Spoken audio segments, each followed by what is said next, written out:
Well, welcome everyone. I am thrilled to introduce Spencer Scruggs. He is the Director of Student Accessibility Services at Trinity University, and he has a really insightful presentation for us today about how to help our friends and be an ally for students that are seeking disability services on campus.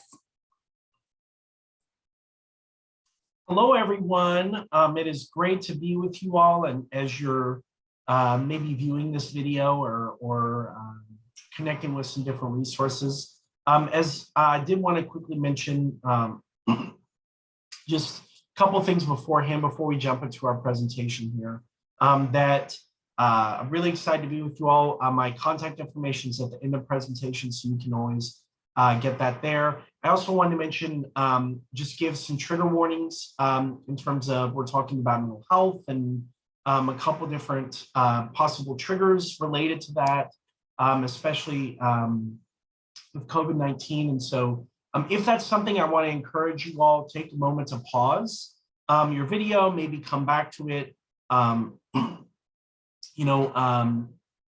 of scan through the slides, see where maybe you need to come back into the conversation if you are viewing this and need to take that opportunity. So I definitely encourage you to pause, take moments as you're viewing this, and take whatever time you need. So,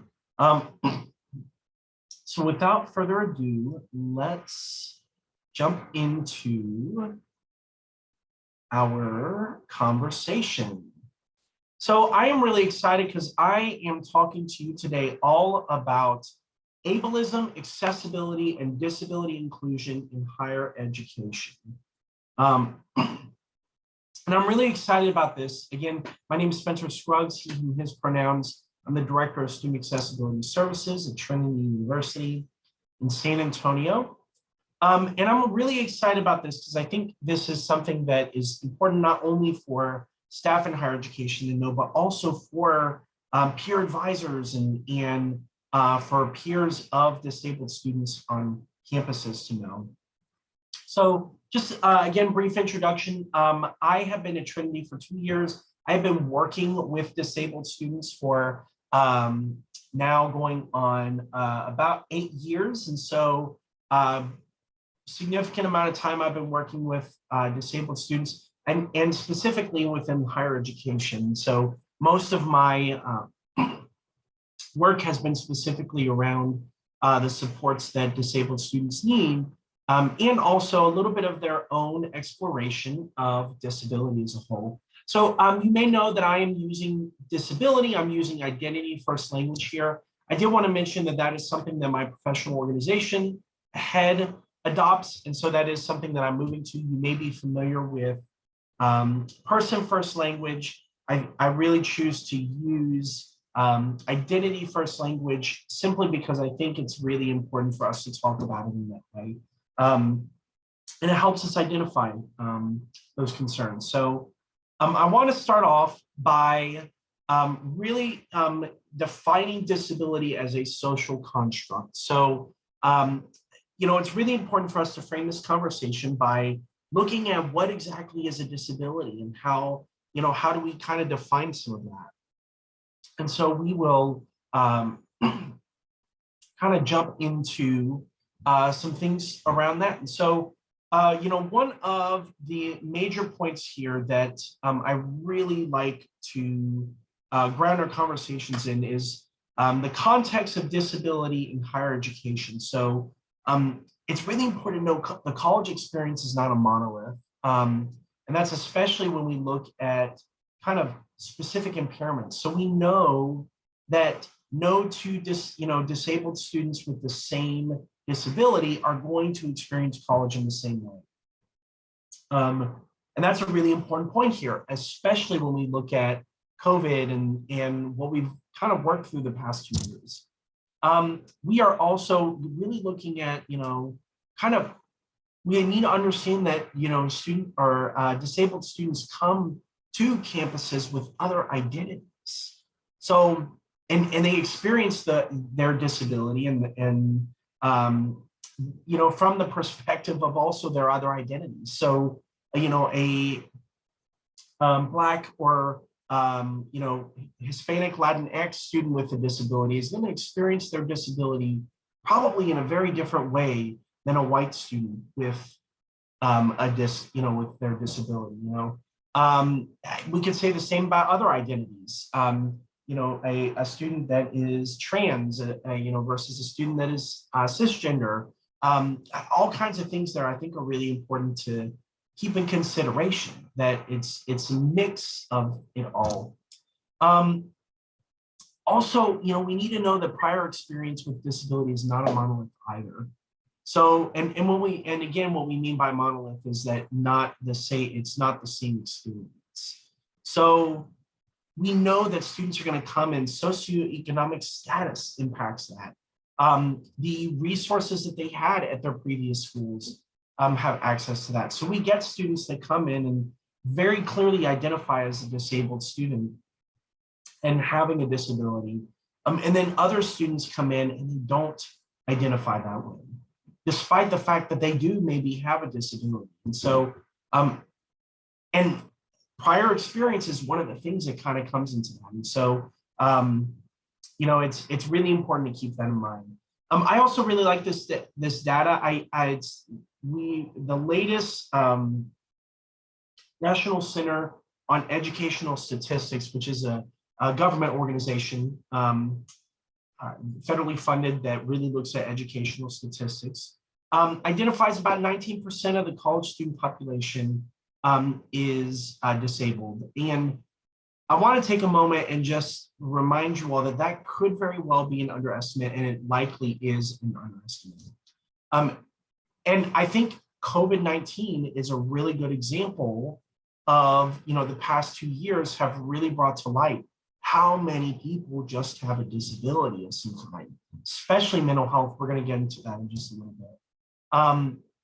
But, and then what we're gonna do is really look at we know that COVID-19 has had an impact on and influence on disability in higher education. And we're gonna explore that a little bit later, but I think it's a really, really important point for us to think about. So what I want to do is I want us to kind of first off by taking a moment. If you're watching this video and whatnot, I want you to take a moment, maybe pause the video, and I want you to think about how students with disabilities define their disability or even their identity. So you can take a moment to maybe pause that, think about that.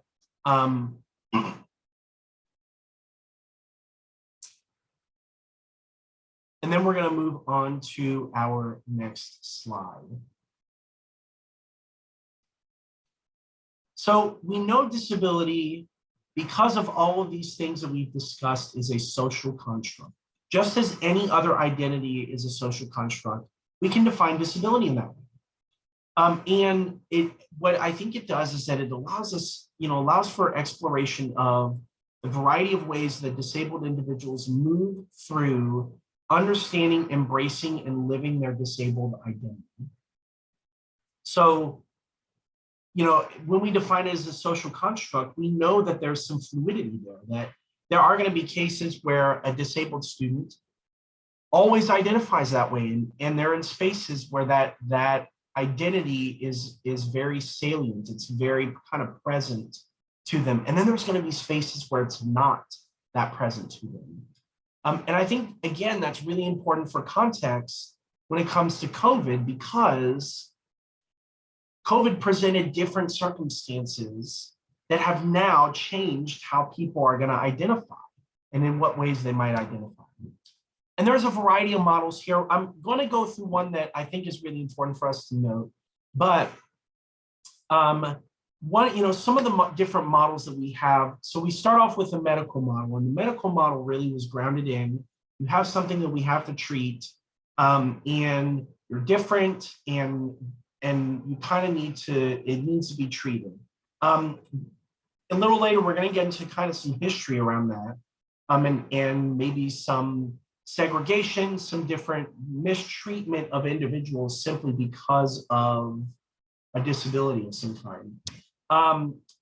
Then we kind of moved into the rehabilitation aspect, where The rehabilitation model really looks at,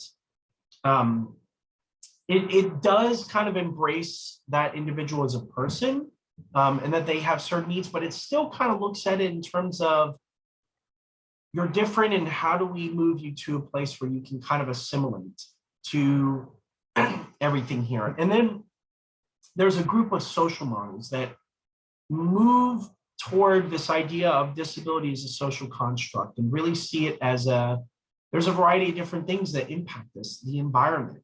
It's an identity, we need to be focused in on how do we create spaces that allow that person to thrive with their disability. And so I think that like those social models are really where we land right now, and they are 100% a goal, I think, for many of us that are working in the field, and hopefully you too. So one of my favorite models that I really love to share with individuals is this idea of the interactionist model. And so I think it's important to note that, we have things like environment, impairment, and person. And these are three different kind of realms that I think we can really look at disability. And disability shows up as the interaction of these three factors. So environment, we look at, how does the environment influence this? If a student, and this is a very simple example of someone's disability may be very apparent and very visible if a ramp is not present in front of a building, or if there is a space where they can't access. Like that is an environmental factor that makes that person's disability or that identity very salient. The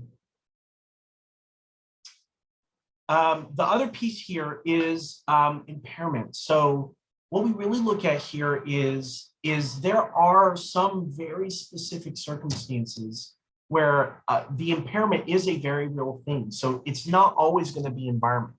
Good example of this, a good colleague and faculty member that I connect with frequently says that all the time when she was little, she would go to diabetes camp, and no amount of changing the circumstances at that camp would allow that person, or would allow this friend of mine to change the circumstances around her blood sugar spiking because of diabetes. So there's always going to be things that the impairment just is always present, always there. It's, and I think that's really important to consider.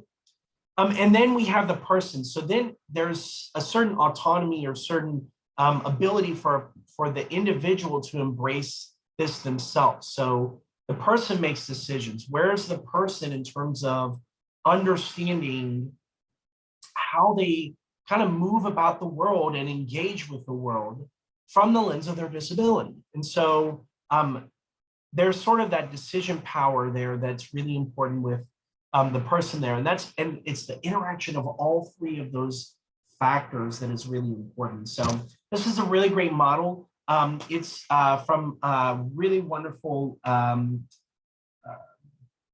it's from a really wonderful person or faculty member by the name of Nancy Evans and her team that came up with this model. And I think it is very indicative of how disabled students navigate college and whatnot. So I think it's always really important for us to look at disability at the intersection. So we have to think about how, disability does not exist in a vacuum by itself, that just as I mentioned earlier, people have other identities that influence and interact with their disability.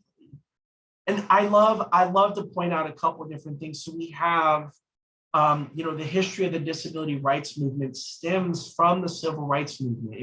The civil rights movement was the model for the disability rights movement. And, we look to people like Chuck Jackson and Brad Lomax with the Black Panther Party that were critical actors and organizers that helped the disability rights movement. And there was an understanding that, we don't all win, we don't all achieve this purpose of civil rights, of gaining those, if we're not working together, if we're not approaching this together. I think it's so important that we recognize that the Black Lives Matter movement is, rooted against police brutality that disproportionately affects the disabled community. And I want to, we look at people like Sandra Bland, Eric Garner, George Floyd, Ahmaud Arbery, all of those individuals that identify based off the information that we have that could identify as a disabled person. So I think, again, like there's so many pieces there.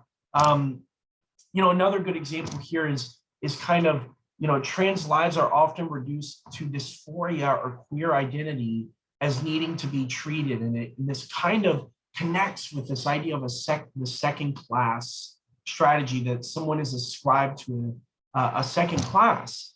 And there's an intersection there with this idea of disability.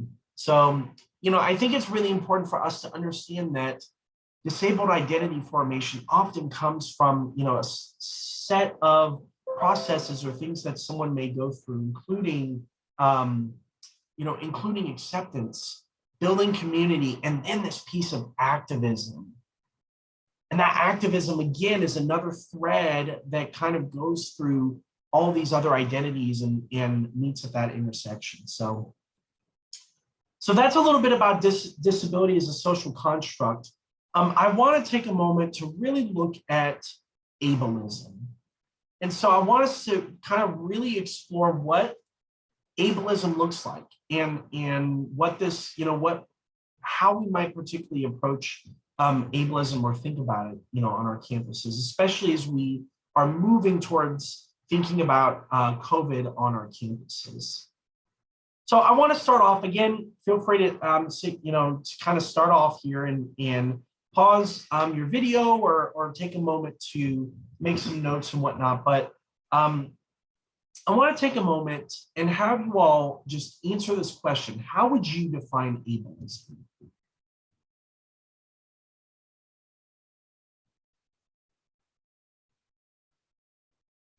And again, some of the things that I want you to think about here are maybe what are some of the inherent characteristics of ableism? And then maybe start thinking about, like, how does that show up on your college campuses?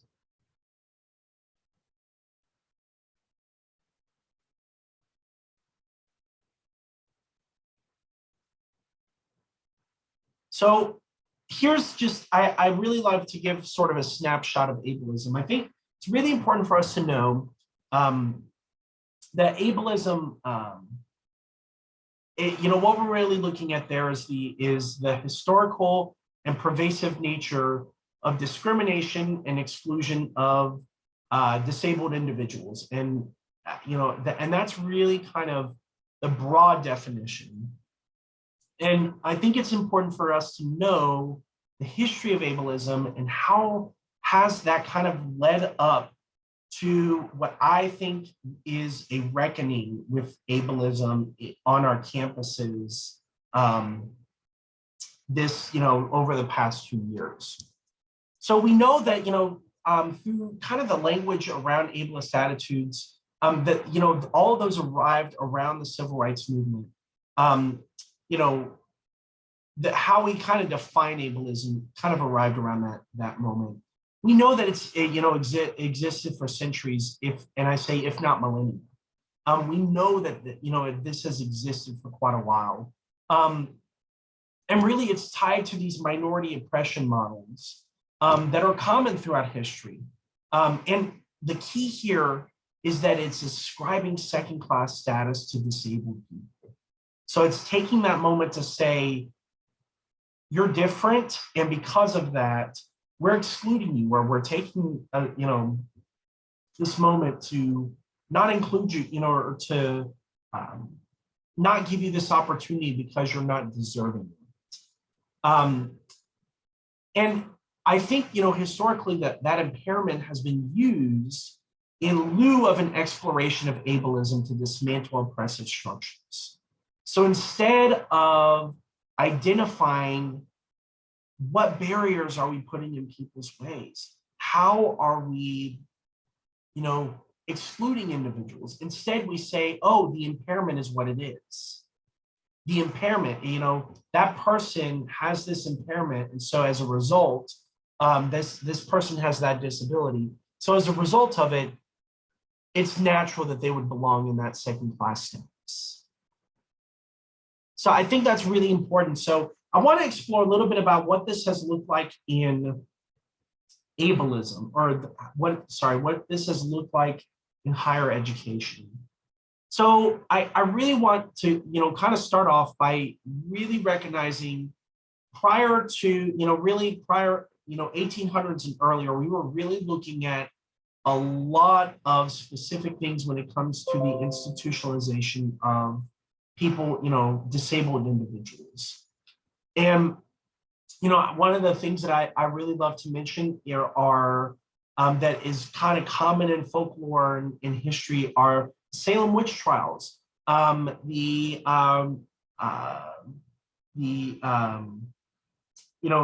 the major historical moments that we've had, people had mental health concerns. They were dealing with mental health and a variety of different things that are common to some human experiences. And what we use is we use ableism to label those individuals as second-class citizens, as something else. And there's religion and all kinds of other sort of contexts that are thrown into that, especially in the case of the witch trials and whatnot. But I think it's really important for us to understand that history tells us those individuals were disabled. They had a disability of some kind. And if we start thinking about that from a historical perspective, I think that's really important. So then, again, kind of the piece here is that starting around the 1800s, we're looking at oralism and eugenics. So this is the breeding out of undesirable traits. And that's where we get into this piece of, eugenics were a reason to not only disclude certain races and certain ethnicities and other identities, but also disability. It was, and that is why you again kind of saw the institutionalization and the sterilization of disabled individuals, where they were sterilized, medically sterilized, so that so that they could not procreate and they could not, that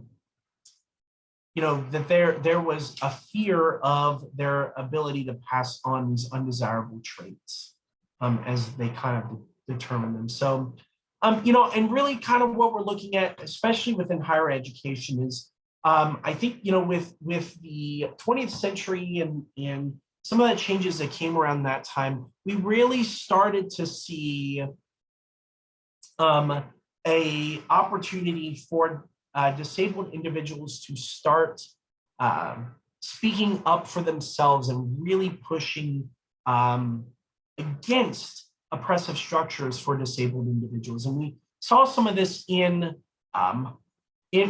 particularly in higher education. We see the rehabilitation movement in higher education. Really good examples here. Ed Roberts in Berkeley. Ed Roberts was the first disabled individual, used a wheelchair and a motorized and got around campus that way, and really wanted to live on campus and have that experience and push UC Berkeley to admit him and whatnot. After the war, after World War II and whatnot, we have the GI Bill, which opens up opportunities for veterans, disabled veterans, to come on campus and get a degree. And I think that really pushed sort of the campuses to start to think about physical disabilities, especially, and opening that up for disabled veterans. We get a series of sort of laws in place. So that starts with the Rehabilitation Act of 1974 in the early 1970s. And I really love to point out the 504 sit-ins, which were a really awesome moment of activism for individuals that's in relation to Section 504 regarding educational accommodations or accommodations related to federal funding. And the 504 sit-ins were a moment of activism around getting that section and the Rehabilitation Act passed.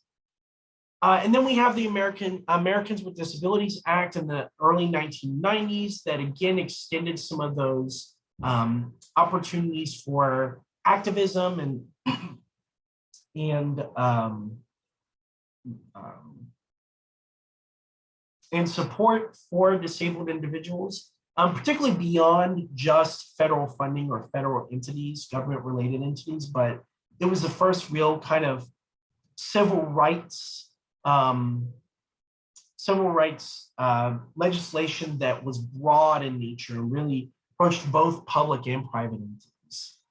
A couple really great moments of activism. The Capitol Crawl, if you look it up, it was an opportunity where many individuals with physical disabilities that were in wheelchairs left their wheelchairs at the bottom of the Capitol and crawled up the Capitol in Washington, D.C. because Congress was talking about passing the ADA and did not have an accessible entrance for people with physical disabilities to actually be there. So deaf president now, there's a awesome deaf institution called Gallaudet University that had never had a deaf president. And this university specifically for deaf individuals is designed in that way. And so it was a moment of activism amongst the students to get a deaf president at the university. The ADA was updated in 2008, and that really expanded the scope of the law. And at that point in time, with the update to the ADA, that also really started to see the opportunities for recognizing mental health and chronic health and other things as a disability is something that majorly impaired, or impairs a major life activity of some kind. And so that kind of expanded that definition and how we kind of provide resources and support and opportunities for disabled individuals to thrive. Excuse me. In 2016, we had hashtag Crip the Vote, which was again another ongoing, it's even ongoing now, opportunity to get disabled individuals out to polls to really make sure that their voice was heard. And really awesome thing, we're even seeing more legislation like the RISE Act come up in conversations to really expand opportunity for disabled students in higher education. So I want to take a moment now, and now that we have all of that context, I want us to really look at, sort of what, kind of the COVID context of ableism, and what that kind of has entailed. And so what I have for you here is a couple different questions, and I want you to, I'm going to read through each of these, and I want you to take a moment, maybe pick one of these and pause your screen and really kind of take a moment to reflect on this and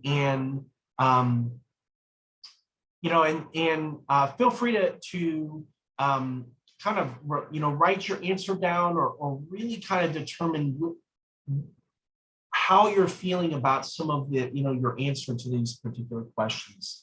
So I really want you to think about, again, these questions within the context of your campus. And so, the first question here is, in your current involvement on campus, or maybe one of interest, how might have disabled students showed up in those spaces? So maybe as a campus health ambassador or someone that meets with students on a regular basis, that you're educating your peers about campus health opportunities and whatnot. How might, disabled students have showed up in those spaces or thought about those particular things?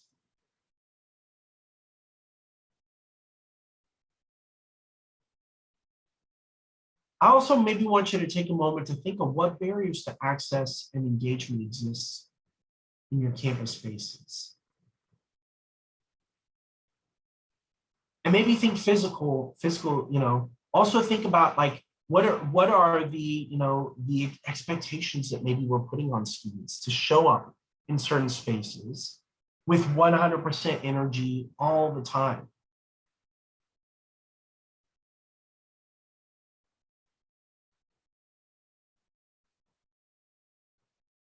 Another question I really want you to think about here is, what biases and privilege do you hold that may affect access and engagement in campus spaces?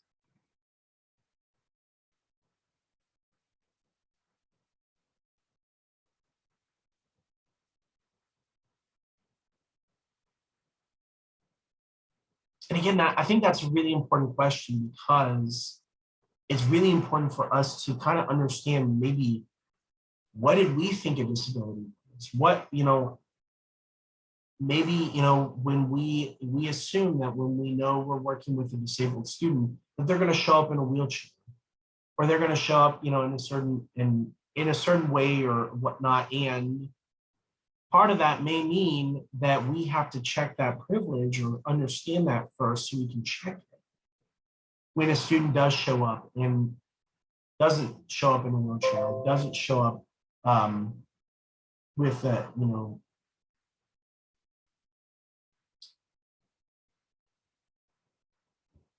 Also, let's think about in what ways are events and activities ableist on the campus. So in what ways are, like, in what ways are we assuming, what are we assuming to be just understood as something that someone would do at one of those events? And maybe is that ableist? Is that assumption leaving disabled individuals out of the equation?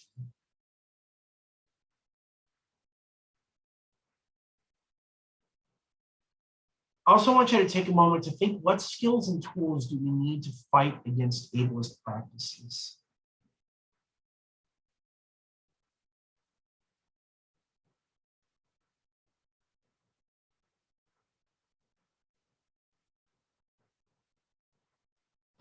Finally, I want you to take a moment to think of, what individual work do you need to do to engage in, or do you need to engage in, to challenge your own biases?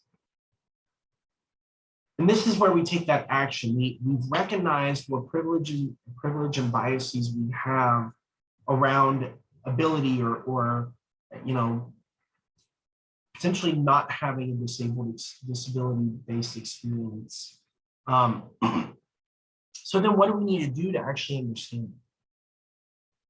How can we challenge our own biases so that we are open and to, the other ways that someone might experience their disability?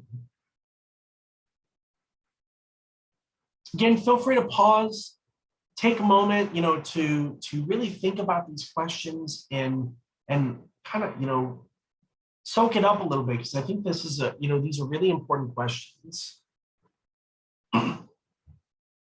Because what we're going to do next is, I now want us to think about ableist structures in the COVID era. So as you probably already thought about some of these things that existed on your campus, or things that maybe were present right now that, that maybe were present 2 years ago. And I want us to think about, how has COVID brought some of these things to light, or illuminated these as ableist experiences and situations where maybe we are excluding disabled students out of the experience, of college. So I really want to kind of overview a couple of different of the COVID impacts that we know have happened. So, one of the things here is a rise in reckoning with mental health crises.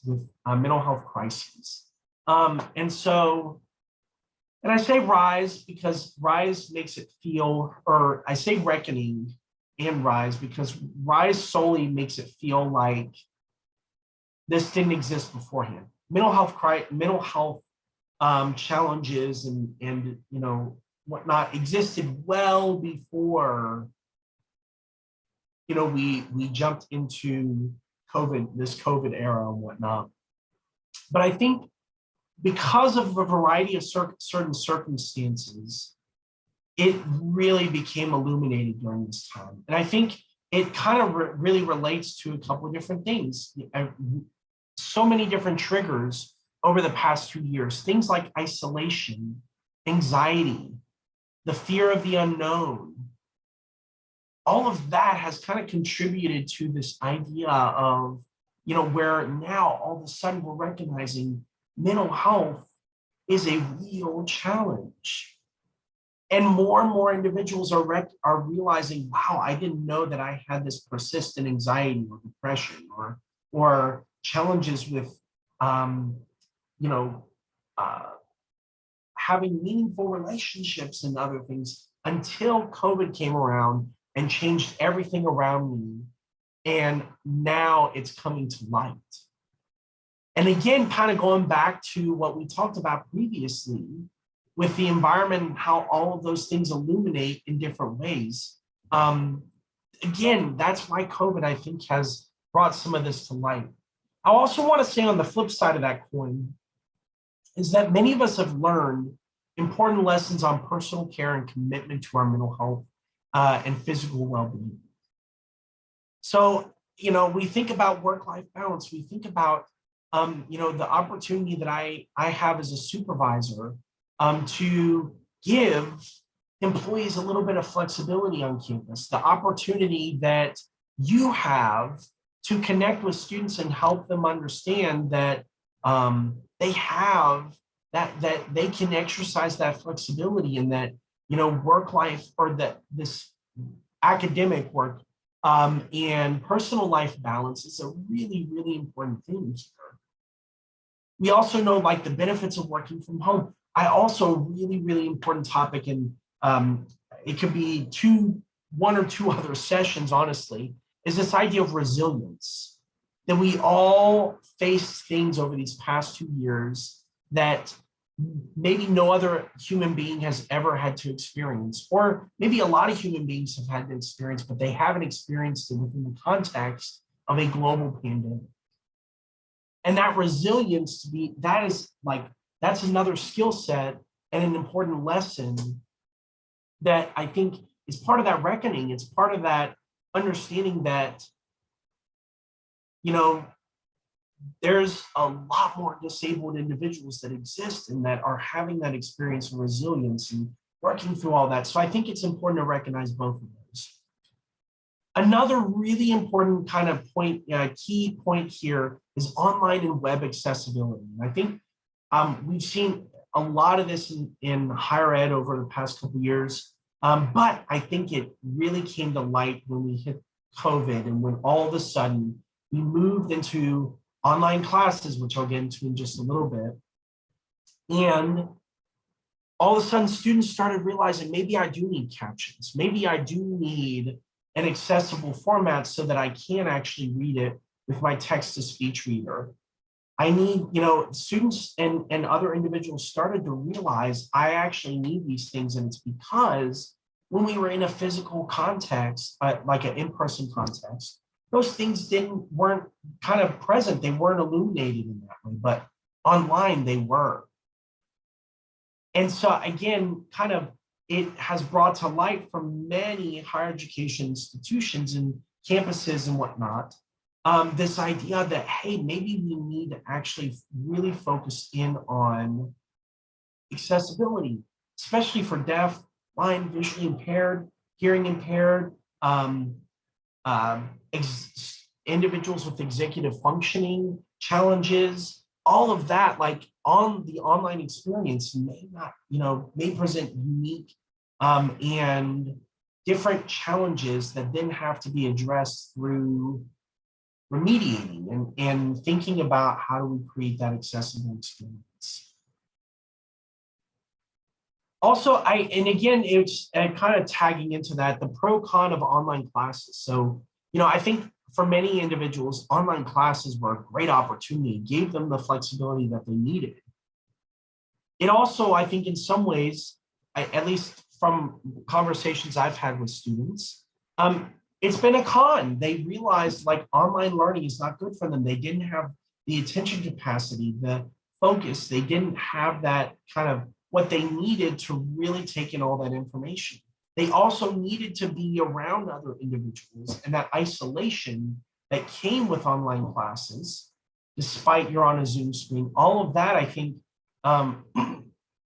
again, illuminates disability, and it identifies when that can be a challenge. I also wanted to briefly mention this really great idea of accidental UDL. So UDL is Universal Design of Learning. And it's a concept that we've talked about, or that we've been talking about in higher education for since the early kind of 2000s, 1990s, things of that nature.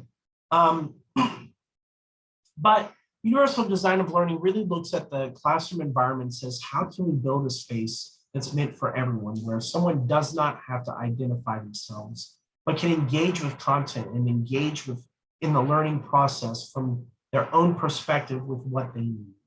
And when we add accidental to that, as a result of COVID and the shift that we made, people started to realize, wait, this actually really helps all learners. When you can engage in different ways, when, if you are the type of person you like going back and watching videos, recorded lectures are a really great kind of thing that came about from the COVID era as an accidental universal design, because it was required when we started the when we started the shift into the pandemic 2 years ago, with campuses and whatnot. And so that accidental universal design, I think, is a really important component. If you are really curious about it, there is a link here to a podcast episode from Think UDL, and it is with Kirsten Bailing, who is sort of from my understanding, coined the term accidental universal design. And I really love the podcast. Like, it goes through and explains how we've come to understand so many things that are really helpful and don't take a ton of time, but really are a part of universal design, of being equitable in creating learning and engagement opportunities for individuals on campuses in a way that keeps everything that they are experiencing in mind. So that's to say, all of these things have happened, and all of this has really brought to light how we have kind of approached the COVID era and how disability has intersected with it. And I think that's why we're seeing an increase in disabled individuals identifying themselves on campuses. It's why we're seeing an increase in students coming out and sharing about their mental health concerns and how that's really impacted them.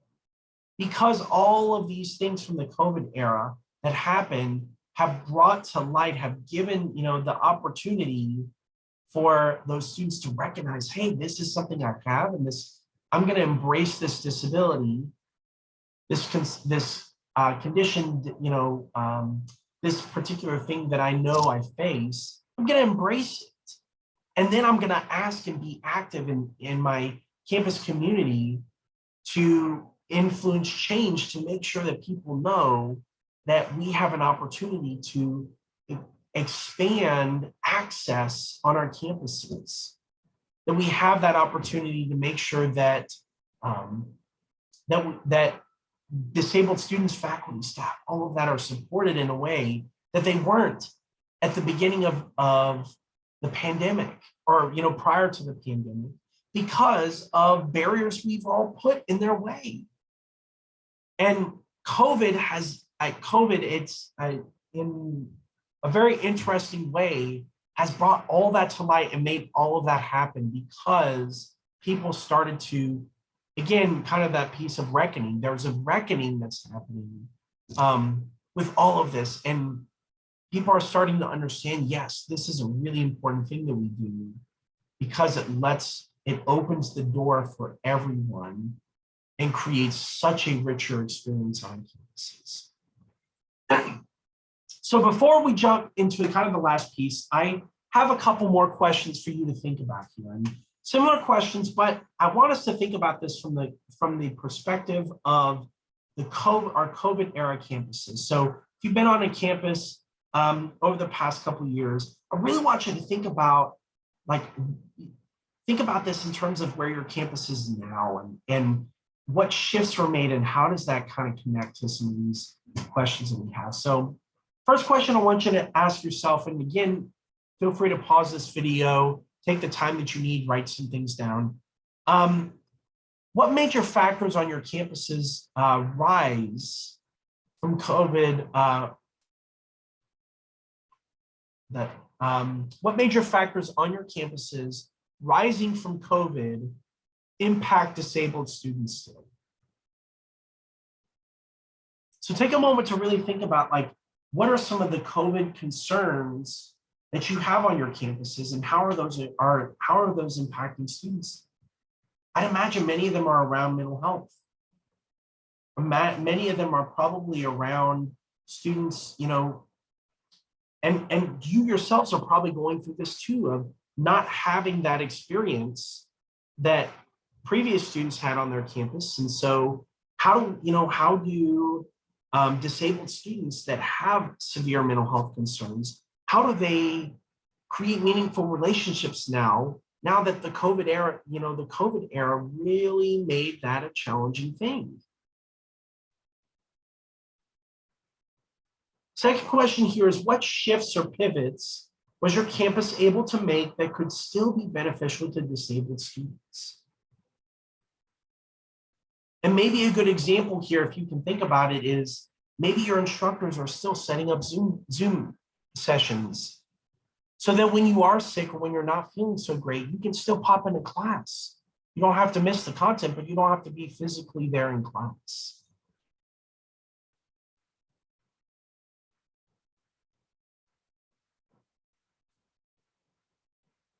Third question here is, what impacts of COVID that we just discussed could you integrate into your own meetings with disabled students? So I want you to think about your own work in your peer health educator role. And I want you to take a moment and think about what kind of that we've discussed so far, what could you use from that to help inform some of the conversations and the connections that you're making with students?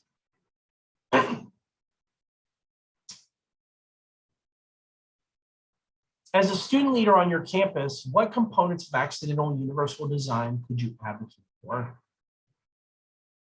So what are some of those things that maybe after you listen to that podcast and read through that really great article on accidental universal design, what are some things that maybe you've benefited from, or what are some things that others have really benefited from that do identify as disabled? In what ways can you use your leadership role to advocate for them, to be an ally, or to, if you identify as disabled, in what ways can you use your own voice and your own experience to help you advocate for those things? Kind of follow up, and I just mentioned this, what ways have you benefited from accidental universal design? Again, the whole point here is, even if you don't identify as disabled, accidental universal design and universal design as a whole benefits us all. It gives us all an opportunity to be in the same space and hear from each other, and without having to strain or feel like we don't belong in that space. Finally, what individual work do you need to do to be able to support disabled students with more chronic mental health needs? So a major concern that we talked about was mental health. And again, mental health, I think, is really important as a broad concept, but really thinking about those students on your campuses that have really chronic mental health concerns. In what ways can your work help those students feel like they still belong and that they're still at the right place, but maybe access the resources they need to do feel like they belong?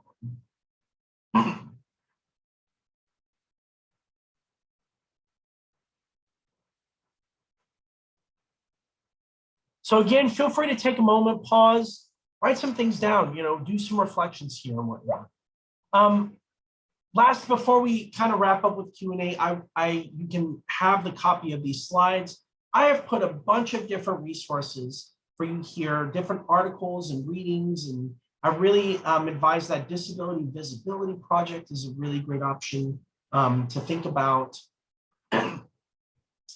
There's so many different options here, and I'm sure you all have seen other things as well. And so there's also film, TV if you love Netflix. There's some great things up there. Crip Camp is one.